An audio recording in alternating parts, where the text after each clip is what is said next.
Hello, and welcome to Applied Paleontology.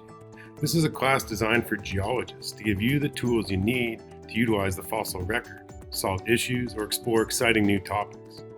Now, while dinosaurs and tusked gomphotheres are amazing, the reality is that the fossil record is biased towards invertebrates, seashells, corals, and the like, and that will be the focus of this class. My name is Dr. Russell Shapiro. As a paleontologist, I engage in three separate roles. I'm a researcher, I'm a teacher, and I even do consulting for the paleontological world. And I will bring all these experiences into the class to hope to engage colleagues and friends to join us as well with their experience. Now, this class will run for 6 weeks, and it assumes that it will take about 10 hours a week to work through the material that I give you. Now, as I mentioned, this class is a geologist view of fossils rather than an overview of life through time.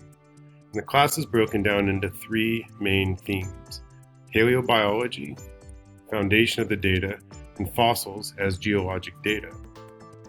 Now, in paleobiology, we'll discuss the species concept and how that applies to fossils compared to a biological context. Then, using those species, discuss how evolution functions in the fossil record and how we measure rates of evolution, which could then lead us to extinction. And again, how to use fossils to understand extinction. We then move into looking at the data themselves, the fossils. We start with taphonomy, the making of a fossil, move through systematics, or how we learn to name genus and species of fossils, and then look at how populations are recorded in the fossil record.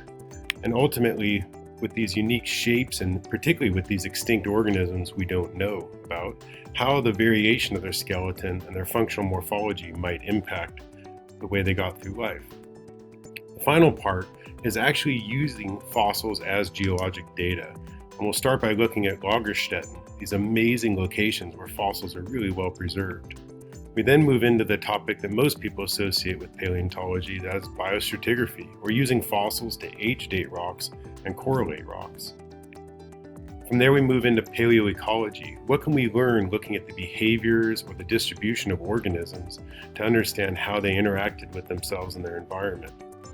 We can then take fossils and look at a really big picture, paleobiogeography, or reconstructing continents and continental movements using fossils. And the final section is regulation, laws, and ethics, which will vary around the world, but there are some similarities in how fossils are protected or how we might use fossils in an ethical manner. Now, at the beginning and end of each section, I'll host a live webinar, introducing the new theme, answering questions, and then delving deeper into the topics of the preceding theme for any questions you might have had. And instead of a textbook, I'm going to provide each of you with directed questions and vocabulary about each topic, with guidance on how to seek out the answers. I'll also provide recorded lectures on the topic, and that might help clarify some issues that isn't resolved from the reading. But ultimately, this class is about fossils. And so in parallel with themes, we will survey the major invertebrate groups you're likely to encounter, as well as trace fossils and microfossils.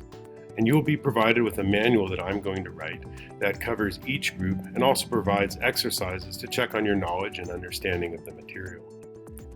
But what I'm most excited about is that this forum will allow us to communicate with each other across the continents. Fossils don't know time boundaries, and they don't know political boundaries. And so we're going to be able to understand how fossils are distributed where you live as well. And I'm hoping that communicating through this forum, we can learn more about each other and where we live. And I will also rely on my network of professionals around the world to chime in so you get some other voices on how paleontology is used. Well, thank you, and I hope to see you in Applied Paleontology.